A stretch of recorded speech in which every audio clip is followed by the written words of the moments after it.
Welcome. My name is G, and you are watching All Astrology.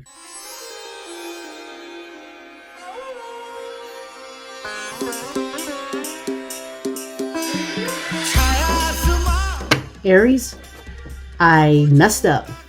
I recorded your video for October, and the audio was completely missing. So it was me just blah, blah, blah, blah, blah. And I had no idea what I was referring to and when I was referring to it because there wasn't any visuals. So I am going to make it up to you. And this video hopefully will be out in a couple of days so that I can get it to you before October is over. Hopefully the first week of October you see this because it will be before the eclipse that occurs in this month. So this video will include your October eclipse. This video will also include your eclipse that happens in November. And then I will also include a third tidbit, which all the October videos also included, which is the Mars energy that is with you until March of 2023. So take a seat, get your drink, let's dissect this. All right, so Aries, October, right? We have that eclipse in Scorpio. There's a few things about eclipses that can be confusing. They say things like, well, we're having a solar eclipse, or we're having a new moon eclipse, or this is a south node eclipse. Which one is it? It's all of them. It's not just one of them. It's all of them. So technically it is a solar south node new moon eclipse. Yeah, that's a mouthful, but it's important to hear those things because with each of those things, there's a meaning with each of them. And I'm going to explain them to you. Solar is the sun. All right. It's the sun. It means that the sun is part of this eclipse. Whenever you hear eclipse, something is eclipsing something, right? Here's the segment that does matter. It's the sun and the moon together, essentially. Okay. So when the sun and the moon are together, it is considered a new moon time. Right, because it's the sun and the moon together. And it's the sun, masculine, and the moon, feminine, together. And I'm repeating this because anytime we have these energies together, it's a wonderful, powerful, magical, mystical, metaphysical Merlin type of energy. Truly, truly is. It's that moment where we can set intentions. It's that moment where we can pray, where we can have these wishes. And even if it doesn't happen that day, the energy changes because the energy that you held within you changes. And at that moment, everything else starts to click, starts to get in line, starts to move where it belongs to make your dream come true. So for you, Aries, the eclipse happens in your 8th house because it's a Scorpio new moon solar eclipse, south node solar eclipse. So yes, Scorpio new moon south node solar eclipse. So the piece about the solar is the sun. The eclipse part, meaning the moon's involved, it's a new moon. So we got that all taken care of. We got the solar and the eclipse and the new moon part dissected. What else do we need to know? Well, how about the sign of Scorpio? The sign of Scorpio is shared energy. Because if we think about the opposite of Scorpio energy is Taurus energy, right? Taurus is mine, is mine. I own this. This is mine, right? I value this. This belongs to me. This is Taurus. Scorpio is the opposite of Taurus. So Taurus is me, me, me, me, me. And it's pretty much material and physical and tangible things. Did I mention love? Like I love myself. Do I value myself? Yeah, values, my values, Taurus. So the opposite of this is our values. It's shared values. But because it's not so much about necessarily the material or my material, it's our stuff. So it can be stuff we own together. Like if you're married with somebody or in business with somebody, it could be like your assets, like shared values, right? But it's Scorpio, so it goes way deeper than that. It's not as external, right? It doesn't necessarily elevate. Scorpio is kind of like hidden and below the surface. Yeah, doesn't mean it's bad or wicked or dark, but it's deep, like them still waters that run deep. That's Scorpio because it's stuff that you can't see on the surface. It's what's below the surface. Our values, but they're hidden. They're below the surface. And so many times those values are associated with deep emotions too, right?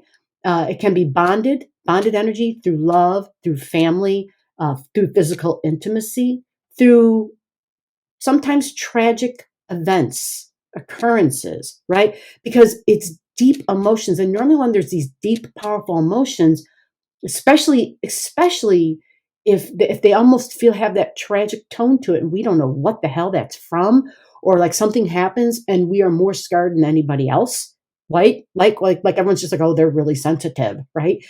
No, many times a lot of that is associated to your soul's memory and your soul's history, stuff that your soul went through.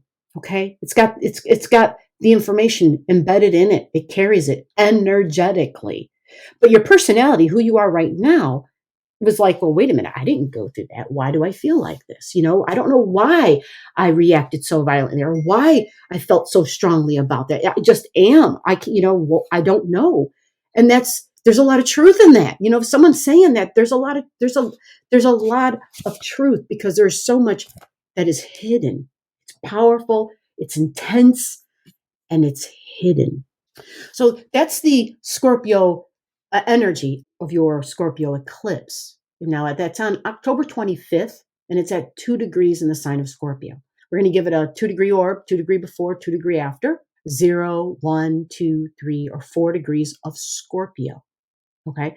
Now, not to confuse you, but if you're really into astrology and you know a little bit about it and you got your own chart at home, look at your Taurus energy at those same degrees. Okay. Look, see if you got something there. Any house cusp line, not just the angles, but any house cusp line. Okay.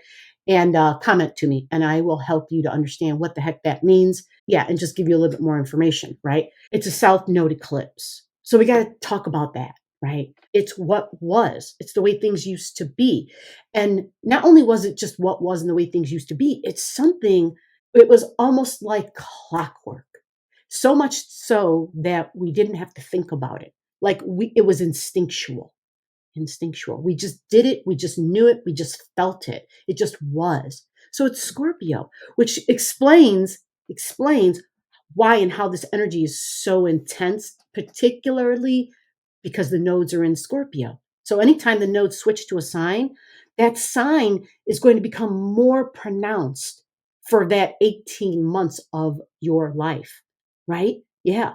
So the nodes they're going to be in Scorpio for another 6-7 months, actually. Yeah. Actually, a little bit longer. It goes all the way to like the first half of 2023. Yes. South Node in Scorpio, first half of 2023. Now, I described all the Scorpio stuff, the South Node being the past and being what was instinctual, being what was just like the way we always did it, right? What we always valued, right? What these typical wounds are, these wounds from the past, and they're so strong because it's like I carried them over and over and over from lifetime to lifetime to lifetime, right? The memory was just embedded.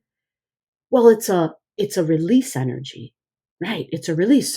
So it's an interesting, complex eclipse, because at first I described how it was a solar new moon eclipse, which is a new beginning, something new. And if I didn't say it, usually tangible is with the solar eclipse automatically. It's normally something physical and tangible in your life, something new, something coming in, right? But because it's a South Node eclipse and we're releasing, right? We also have to release. And I like to perceive it as, okay, so I have to let something go, but I'm also going to be getting something. Now, being in your 8th house, deep emotions, right? 8th house is the same as all the Scorpio keywords I just talked about. Yeah, all those things I just said, the sign of Scorpio means powerful, intense, emotions from the past, bonded energy, could be blood bonds like family, culture, heritage. It can also be people that you're married to or were married to. It can also be anybody you've been intimately bonded with, intimately close with, emotionally or physically, or both. Or because emotionally, without the physical contact, we can still do that when we have conversations, but we can also have it when we've been through major life events, like life-changing stuff. And I hate to bring up tragic shit, but that's what it is. It leaves a scar. The tragic stuff leaves a scar. The good stuff doesn't normally leave a wound or a scar, right? But the tragic stuff, especially I remember when dealing with ghosts and connecting, it was always a tragic event, always a tragedy that would leave these areas dripping with energetic residue. And that is exactly what we're talking about. Scorpio dripping with energetic residue. Scorpio. Okay. So this is a wonderful time because it's like a grand release energy. And it's your emotions. It's your shared values. It's somebody who you may have been bonded with. So are you releasing someone physically? Like, are you really, truly releasing an intimate partner or somebody you were emotionally bonded with? Possibly. Or it could just simply be it's something you're doing on your own, processing yourself, your own emotions, your own past, your own history, and releasing it and letting it go. Remember, Scorpio is the greatest healer of the zodiac. It's the phoenix rising. It takes its wounds and it sees how it's stronger because of its experience. There's no regrets with Scorpio. It knows that made it stronger. That made it stronger. So that is October 25th. Let's pull you a card. I've already done a little shuffling, so we're going to do a little bit more. I'm following my guidance. Let me stop babbling and get you. Okay, I heard right then that was just held to get that one. And again, this is different. I don't normally do this. This one was sticking onto my hand. I'm sorry. I have a habit of not showing the whole deck, and I don't mean to be like that. Are you ready? Now I got to do it in a way where it's visible for you. Oh, it's ready? Look at that. Yes. Wham, bam, thank you, ma'am. I love this for you, Aries. This is that sensual Taurus card I talked about. Yeah, so Taurus, when we talk about the senses of the body and sensuality, yeah. Yeah, she's got a little bit of flesh hanging out there. Right, Taurus energy, absolutely. Desire energy is Taurus. So fascinating because you see how we got Venus down there, right? Venus is there and she is looking quite happy and quite relaxed, almost a lazy, lackadaisical kind of feeling there with her. She has the dove of peace with her, Venus. Venus's bird is the dove because it's peace. It's all about peace. And she's tranquil. You know, she just wants to kind of like, you see how she's by herself? She doesn't have like a whole bunch of people around her. She is happy with the elements around her. Very happy with the elements. That's in her natural paradise, man. She's got food. You see that? Drink. Got her toe in some water. Nice. She's got trees up above that are bursting with ripe fruit, citrus, flowers. So the smells, the senses. Yeah. Nature all around her. Earth. Values, folks. Values. What are your values? Okay. So all the keywords for Taurus energy and this release, this tells me that this release is going to bring you peace. Yeah, it's going to bring you Taurus energy, peace. Like we never knew how much we wanted peace. You know, we always thought, oh, but I need this and I need that. I need like my creature comforts to have my peace, which, yeah, I completely, I'm not going to argue that. But peace is also a comfort, right? Is it overrated? Nope. Not if you understand Taurus energy. Peace is not overrated. And this is supporting you. This release, having this card come with Scorpio energy, it's fascinating because Venus is feminine. So this is also part of that for you, Aries. Keep that in mind, feminine energy. This is wonderful. Maybe it's a female you're releasing, and maybe the bonded finances with that female are officially over. Possibly. Okay. But this is in your 8th house of emotions and wounds and releasing wounds, letting go so you can start over.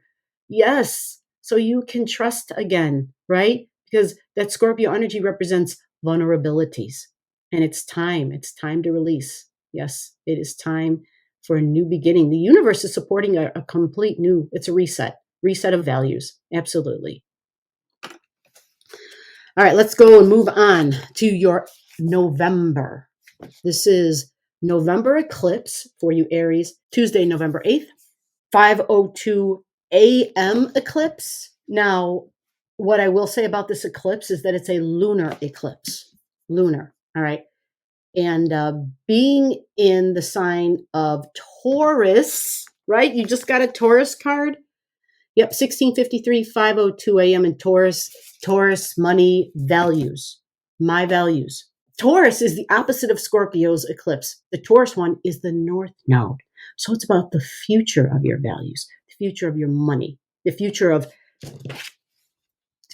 all of this, because this is the Taurus card, okay? But this was for your Scorpio eclipse. But I just want you to look at this card to help you understand this eclipse. All these keywords, all these things I talked about, the earth, my creature comforts, what I value, my peace, harmony, peace and harmony are huge, okay? So there's likely a new value because we're having an eclipse here, okay? And this eclipse is pretty close to the North Node. It's 3 degrees away from it. The nodes are going to be at 13 degrees, and this eclipse happens at 1653. This is important because the planet Uranus is also part of this. Yeah, so this can be a shock and a surprise. Uranus being part of a lunar eclipse. Did I say that? Lunar. And why is that important? Well, North Node is your future, okay, because the South Node was the past and the release, but the North Node is the intake. It's what's coming to you.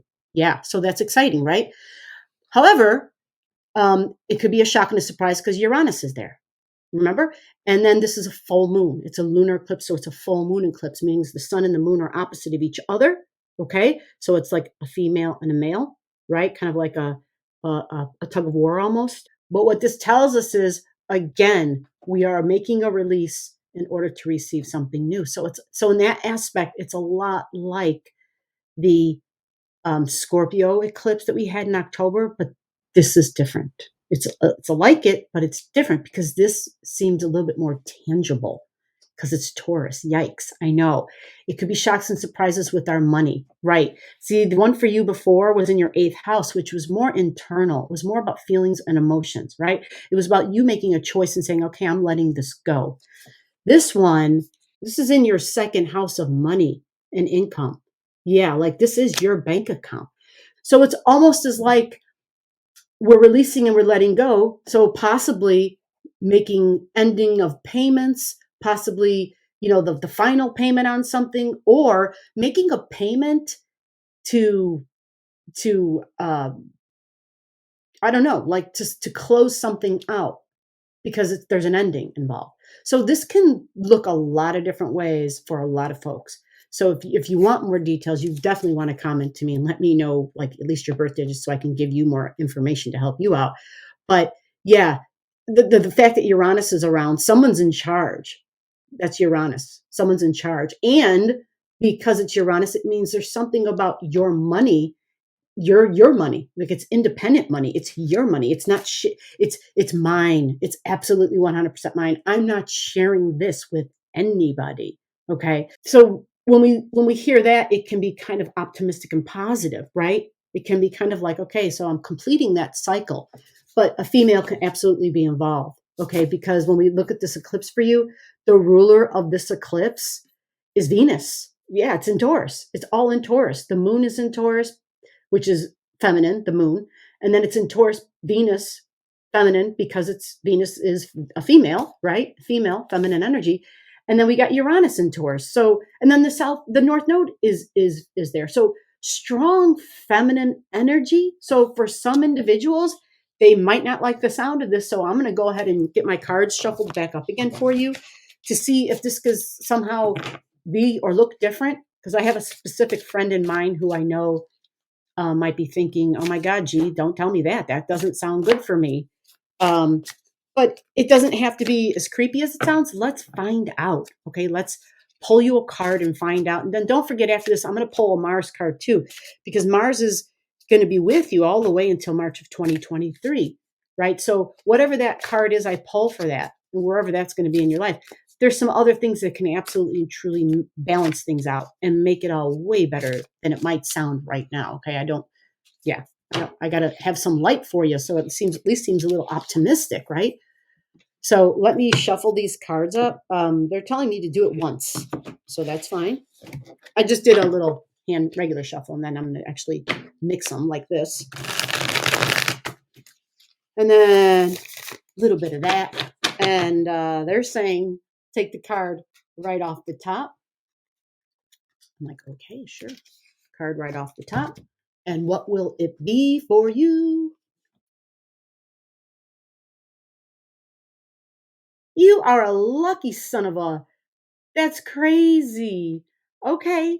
So if Venus is there, that means whatever this is, if there's money coming out of the account, like if there's a payment you got to make or something, just know that at the end of the day, it's to restore your peace and your harmony, your values. Okay.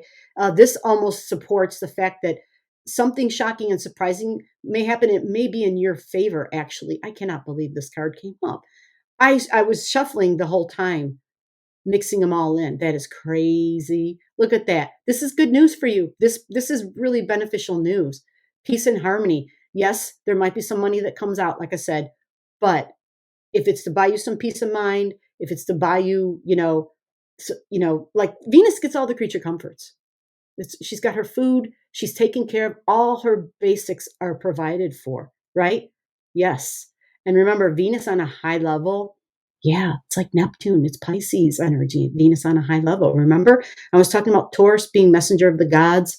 It's on a high level. It's Pisces and Neptune, which is like angel wings or divine assistance. And that this card came up, oh my gosh, that's crazy to me. Possibly love also, because love never dies, right? Love supersedes all things. Love is the opposite of fear. I'm happy that this beautiful card came up for you. Your November 8th lunar eclipse in Taurus. Remember, this is the North Node. So this is about the future of your values. All right, now your Mars card. First, let me talk a little bit about your Mars energy. Mars is with you till 2023. You got to go back to your October notes. Okay, it's in your third house. So what does that mean? Wow. Networking, neighbors, coworkers, siblings, conversations, communications, learning. Are you learning a new skill set? Are you going back to school? It doesn't mean you're taking a loan out, but maybe taking some weekend courses, maybe taking some online digital classes. You definitely love doing the whole online thing. So you're going to be having Mars here. Mars started its thing in this area of your life in the third week of August. So you're in it. You already know this.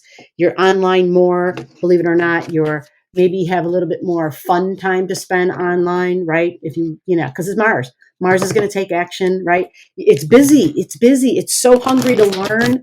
It just gobbles up information and data. It loves it, right? And socializing online, texting, emailing.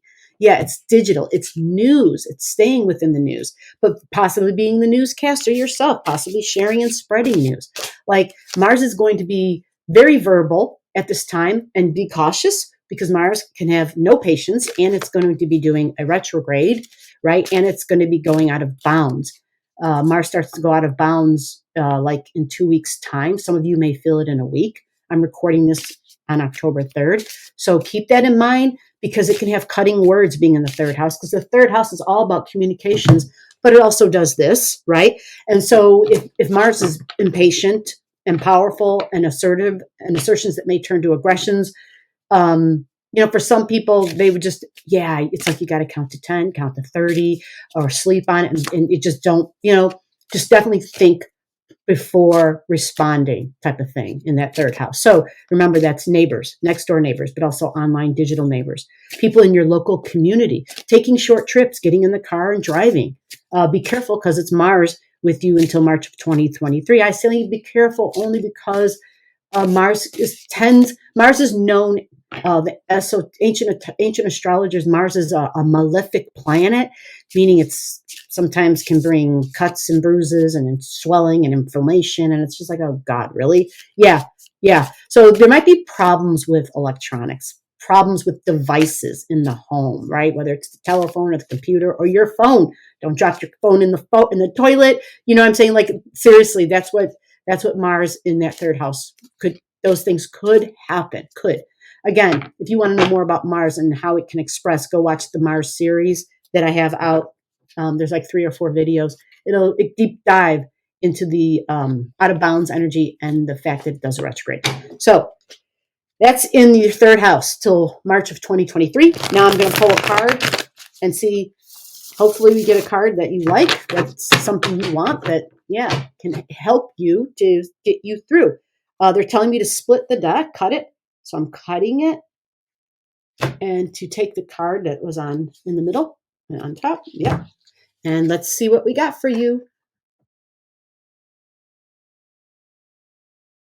Look at that. Wow. Interesting. This is a Gemini card. This is your third house card. This is so crazy. I say Gemini. It's a masculine and feminine energy. The Gemini twins are normally known as a masculine and feminine energy. But look, it's even more than that. It's more than that. It's got Leo energy on it and Cancer energy on it. So this is man and woman, or masculine and feminine. See the sun and the moon, right? The sun is masculine, the moon feminine, coming together. See how they're holding hands, but yet they're independent. They're both facing different directions. They might be going through a difficult time, but they're not letting go. They're holding on to each other, right? Yeah, they're interdependent beings, so they may have different values. One may have more feelings about something than the other. Totally fine. The masculine energy can be warm and powerful. But you see how it's not so colorful like on the masculine side? Because sometimes it can be more objective and not have as much emotions as the feminine side, which is water energy, by the way. Yeah. And the masculine energy, see how it's playing? The idea there is that it doesn't get as emotionally involved, possibly, right? This side may have a lot of emotions and might even be overly overflowing with emotions. That's a possibility.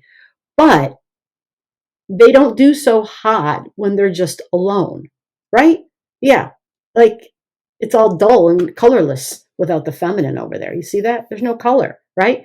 And the feminine side, yeah, needs the sun, needs the light, needs the optimism, needs the positivity, needs the playfulness where it's not so serious. It's more about play sometimes, right? Yeah, because that's Leo energy. It can be very playful. It can say, hey, it's time to play. Let's get along. Maybe a little romance, because this is romance, right? The fifth house, children, fun, joy, creativity, romance. And then this is family. This is the moon side. The moon card, the water, the emotions, the past.